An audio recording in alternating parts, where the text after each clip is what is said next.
কোনোভাবেই শান্ত হচ্ছে না পাহাড়ি অঞ্চলের বসবাসকারী উপজাতিরা।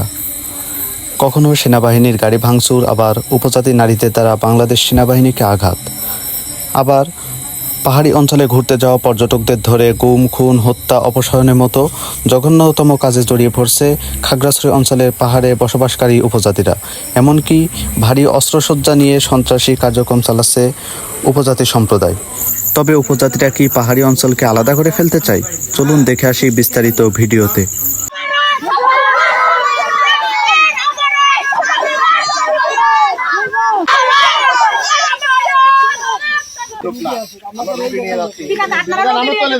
কিন্তু কিছুক্ষণ আগে যে গাড়িটা আসছিল এরা কিন্তু আমাদেরকে বন্দুক তাক করেছে, আমাদেরকে আমরা কিন্তু এটা বরদাস্ত করবো না।